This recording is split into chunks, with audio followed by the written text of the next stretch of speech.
에레미야가 1장 12절부터 17절 말씀입니다. 지나가는 모든 사람들이여, 너희에게는 관계가 없는가? 나의 고통과 같은 고통이 있는가? 볼지어다. 여호와께서 그의 진노하신 날에 나를 괴롭게 하신 것이로다. 높은 곳에서 나의 골수에 불을 보내어 이기게 하시고 내 발 앞에 그물을 치사 나로 물러가게 하셨으며 종일토록 나를 피곤하게 하여 황폐하게 하셨도다. 내 죄악의 멍에를 그의 손으로 묶고 얽어 내 목에 올리사 내 힘을 피곤하게 하셨으며 내가 감당할 수 없는 자의 손에 주께서 나를 넘기셨도다. 주께서 내 영토한 나의 모든 용사들을 없는 것 같이 여기시고 성회를 모아 내 청년들을 부수시며 처녀딸 유다를 내 주께서 술틀에 밟으셨도다. 이로 말미암아 내가 우니 내 눈이 눈물이 물같이 흘러내리며 나를 위로하여 내 생명을 회복시켜 줄 자가 멀리 떠났음이로다. 원수들이 이김에 내 자녀들이 외롭도다. 시온이 두 손을 폈으나 그를 위로할 자가 없도다. 여호와께서 야곱의 사방에 있는 자들에게 명령하여 야곱의 대적들이 되게 하셨으니 예루살렘은 그들 가운데 있는 불결한 자가 되었도다. 아멘. 청교도 신학을 하고 있는 존 오웬이라는 이가 있죠. 그분의 이 글들을 보면은 죄에 대한 글들이 많습니다. 특별히 묵상에세에 보면은 죄의 멸살이란 이 논문은 많은 영향을 끼쳤습니다. 멸살이라는 말을 이렇게 말합니다. 무엇인가를 죽여 없애는 것. 성경 그 글에 보면 이런 말을 쓰죠. 인간이 하나님의 거룩하심을 나타내기 위해서는 우리가 지을 수 있는 모든 실질적인 죄를 살펴서 동기 차원에서부터 그 기세를 꺾어야 한다. 그리고 중간쯤에 이렇게 기록합니다. 죄가 우리의 삶의 주인 되는 분을 얼마나 욕되게 하고 그분께 슬픔을 안겨드리는 것인지 절감해야 한다는 것이다. 우리는 습관적으로 저지르는 죄를 다시는 짓지 않도록 힘쓰는 한편 고의적으로 하나님과의 관계에 치명적 타격을 입히는 생각과 행동은 어떤 일이 있어도 반드시 제거해야 된다.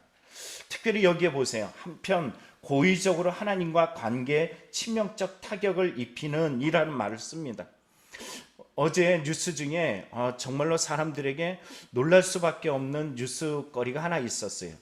AI 아시죠?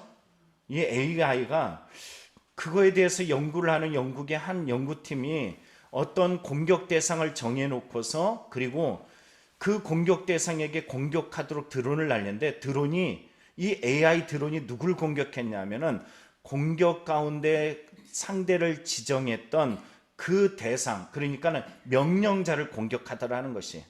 왜 명령자를 공격했냐면 다름 아니에요. 이유는 그 명령자가 자기가 공격하고 싶어 하는 것을 방해할 때 그가 원하지 않는 방해자가 되었기 때문에 먼저 내가 하고 싶은 뜻을 이루기 위해서 자기에게 명령하는 명령자를 공격했다라는 것입니다. 두려운 일이죠. 오늘 우리의 삶의 인생의 AI가 우리라고 얘기한다면 하나님께서 나의 삶 속에 명령하신 뜻을 성취하기 위해서 우리는 우리의 자신을 내려놓고 언제라도 가 하면 가고 일어서면 일어서고 앉으라면 앉고 서라 그러면 서야 되는데 그것이 내 삶 속에 내가 원하는 것이 막힘이 되었을 때 우리의 공격자가 누가 되냐면 하나님이 된다라는 거죠. 이것을 성경적으로 말한다면 죄라고 표현하는 것입니다. 하나님이 정해놓은 관역에 어떤 방해거리가 될 때 관역자를 설정한 하나님을 공격하는 대상이 바로 이 죄가 되어지고 우리는 이 관역에서 벗어나는 일들을 행하게 된다는 것입니다. 오늘 에레미야 에가를 보면은 원어로 보면 에카라고 이야기해요.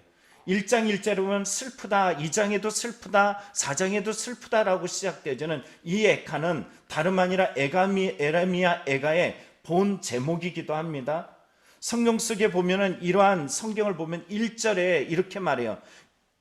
전에는 이제는 이렇게 말해요. 그래서 1절을 보다 보면은 여러분 성경에 나타난 당시 시대 때의 상황들을 우리가 볼 수 있는데 전에는 사람들이 많더니 이제는 어찌 그리 적막하였는고 전에는 열국 중에 크던 자가 이제는 과부가 되었고, 전에는 열방 중에 공주였던 자가 이제는 강제 노동자가 되었도다 라고 이야기합니다. 심지어는 2절을 보면 위로하는 자도 없고 친구들도 다 배반하였다라고 이야기하죠. 이 내용은 3절에 말하는 것처럼 유다는 환난과 많은 고난 가운데 사로잡혀 갔도다 함을 통해서 포로로 되었음을 표현하고 있습니다. 대적자들은 다름 아니라 바벨론이에요. 바벨론에 의해서 586년에 BC 586년에 유다가 멸망을 당했어요. 그러면은 유다의 멸망 속에서 바벨론의 그 힘을 바라보면서 그 힘을 물리쳐 달라고 기도할 것 같은데, 오늘 본문은 바벨론에 대한 절대 그 이름이라는 바자조차도 나타나지 않고 있다는 것이에요. 왜 그럴까요?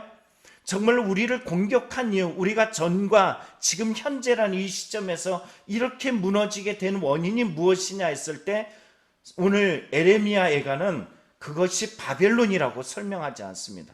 그럼 누구라고 설명할까요? 5절을 보면 이렇게 말해요. 그의 대적자들이 머리가 되었고 그의 원수들이 형통함은 그의 죄가 많았으므로. 누가 공격했다고요? 죄 때문이라는 것입니다. 우리가 어떻게 하다가 이렇게 되었을까라고 이야기하는 이 시점에 이르러서 깊이 성찰하며 발견하는 것은 바벨론 때문이 아니라 우리의 죄 때문이라는 것이에요. 그래서 오늘 성경은 11절의 끝부분에 나는 비쳐나오니 여호와여 나를 돌아보소서 하면서 하나님 앞에 통회하며 자복하면서 주님 앞에 슬프다 하면서 자기의 비참함, 자기의 슬픔, 자기의 고통을 그대로 주님 앞에 토로하고 있어요. 왜? 하나님이 이 음성을 듣고 다시 한번 우리에게 회복을 내려주시기를 원하는 것입니다. 오늘 자신의 이러한 고통, 여러분 오늘 성경에 이 에레미야 애가는 실제적으로 이 유다가 멸망하는 것을 다 목도했던 어떤 누군가입니다. 에레미야라고 말하고 있지만 신학자들은 또 에레미야가 아닐 수 있다라고 이야기해요. 중요한 것은 그것이 아니에요. 에레미야 애가에 나타나는 이 슬픔, 나라의 멸망, 이 고통을 목도하는 가운데서 에레미야 애가는 이 유다의 멸망을 1인칭 나로 설명하고 있다는 거예요. 내가 얼마나 고통스럽고 내가 얼마나 힘드냐라고 이해할 때 실제적으로 이 나라의 이 고통의 그 모든 것들을 자기의 아픔으로 그대로 받아들이고 있다는 거예요. 그러면서 12절에 오늘 본문에 이렇게 말하죠. 지나가는 모든 사람들이여 너에게는 관계가 없는가? 나의 고통과 같은 고통이 있는가 볼지어다. 여호와께서 그의 진노하신 날에 나를 괴롭게 하신 것이로다. 여러분 오늘 본문에 보면은 에레미야에가는 말하고 있어요. 뭐라고요? 나의 고통, 나를 괴롭게 하는 여호와, 이렇게 설명하고 있어요.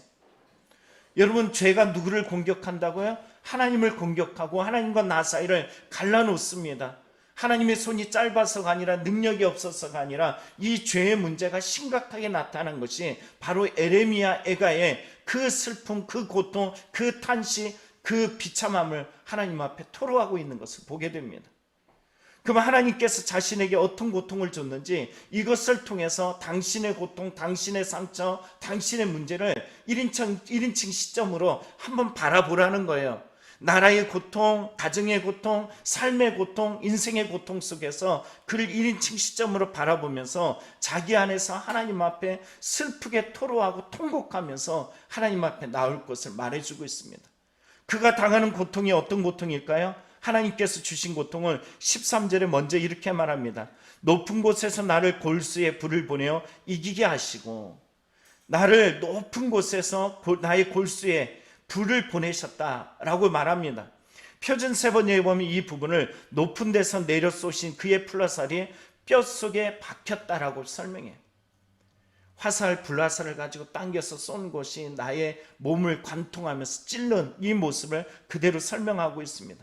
이만큼 고통스럽다는 거예요. 높은 곳에 계신 이가 나를 공격하고 있다. 바벨론이 아니라 하나님이 나를 공격하고 있다라고 설명하고 있어요. 내 발 앞에 그물을 치사 나를 물러가게 하셨도다. 표준세번역으로 보면은 그가 치신 올가미에 발이 걸려 동그라져 박살나고 이렇게 설명하고 있어요. 자신을 올무에 걸리고 이 그물에 걸려서 넘어지게 하신 이가 다름 아니라 하나님께서 나에게 행하셨다라는 것이. 세 번째 말하는 것은 종일토록 나를 피곤하게 하여 황폐하게 하셨도다라고 이야기하는데요. 이 부분은 표준세번의 결단나 버렸다 이렇게 설명해요. 끝장나 버렸다 이렇게 설명하는데, 공동번역을 읽어보면 여기를 나를 폐인으로 만드셔서 온종일 힘이 없게 하셨다라고 이야기해요. 왜 이렇게 인생을 힘이 빠지게 하시느냐? 여러분, 이 질문 속에서 우리는 답을 얻습니다. 왜 이렇게 인생이 힘들고, 왜 이렇게 인생이 절망되고, 왜 인생이 고통스럽고 하는 일마다 되지 않느냐라고 설명할 때, 오늘 성경은 우리에게 돌아볼 것을 말해요. 이스라엘이 공격당해서 유다가 무너졌던 그 일들의 그 중심 속에 뭐가 있다고요? 죄의 문제라는 것입니다. 그래서 14절은 이렇게 말합니다. 내 죄악의 멍에를 그의 손으로 묶어 얼고 내 목에 올리사라고 이야기해요. 다시 말하면 내 죄악의 멍에를 짓눌러 버렸다는 거예요. 내 죄악의 멍에를 가지고서 하나님이 짓눌러서 나를 꿈쩍도 못하게 하셨다라고 이야기해요. 여기도 보면 피곤하게라고 이야기하는데, 이 말이 어떤 말이라고요? 힘을 쓸 수 없게 만들었다는 의미예요. 아무 힘도 없어. 내가 몸부림쳐도 그를 이겨나갈 힘이 없습니다. 미국에서 한 흑인을 제압하는 과정에서 여러분 아시죠? 목을 확 넘어뜨린 다음에 목에다가 무릎을 꽉 조여갖고 결국 숨통이 끊어져서 죽는 사고가 일어났잖아요. 죽는 걸 아는데 꿈쩍달쩍도 할 수 없었던 그 사람처럼 자기의 인생이 바로 그 내 죄악의 멍에로 말미암아 눌려 있음을 표현하고 있습니다. 이러한 곳에서 성경은 말하기를 피곤해서 내가 감당할 수 없다라고 설명을 합니다. 또 하나 보면 15절에 이렇게 말합니다. 내 영토, 어디요? 나의 삶의 영역이에요. 그런데 여기서 나의 모든 용사, 내가 힘이라고 자랑할 수 있는 용사를 없는 것 같이 여기셨고, 성회를 모아라고 이야기하는데, 바벨론이 나를 공격해 오는 것을 성회, 적군, 여러분 공동번역에 보면 적군이라고 설명하고 있어요. 이런 적군들을 모아서 내 청년들, 나의 용사들, 나의 군사들을 쳐부셨고, 처녀딸 유다를 주께서 술틀에서 밟으셨다면서 비참하게 밟혔던 이 상황들을 설명하고 있습니다. 다시 말하면 오늘 12절부터 15절까지 나타난 내용을 보면은 나의 삶이 얼마나 비참해졌고 움쩍움쩍도 할 수 없을 만큼 이렇게 눌려있고 좌절되어 있고 낙심되어 있고 하나님 나를 공격하는 이 문제들 앞에 서 있는데, 성경에 단서가 써 있어요. 14절에 죄악의 문제라는 거예요. 그러면 어떻게 해야 될까? 여러분 16절에 보면은 이럴 때 에레미야 애가는 이렇게 말합니다. 이로 말미암아 내가 우니 내 눈에 눈물이 물같이 흘러내리며 나를 위로하여 내 생명을 회복시켜 줄 자가 멀리 떠났음이로다. 원수들이 이기며 내 자녀들이 외롭도다. 다시 말하면 오늘 16절과 17절에 보면 이렇게 말해요. 내 생명을 회복시켜 줄 자가 멀리 떠났다. 17절에 보면 그를 위로할 자가 없도다 하면서 철저하게 그는 회복의 여지가 없는 고립되어지고 혼자 되어졌고 고통스러운 이 절망적인 상황들을 혼자 맞닥뜨리고 있음을 설명하고 있습니다. 그래서 뭐 한다고요? 운다라는 거예요. 내가 운다라고 이야기해요. 슬프도다. 에카, 슬프도다. 비참하도다. 비탄시로 울부짖고 있는 이 울부짖음에 여러분 이렇게 무너짐을 더 깊이 절박하게 바라보는 이유가 뭘까요? 앞서 말했어요. 하나님이여 도와주소서. 하나님이여 구원하여 주시옵소서. 내가 이렇게 탄식하며 주님을 찾습니다. 이게 문학적인 것이에요. 문학적인 것이에요. 어떤 것이냐면 나를 간절하게 자신의 그 비참한 그 고통, 그 쌓였던 이 우울함과 슬픔의 모든 것들을 하나님 앞에 다 쏟아내는 거예요.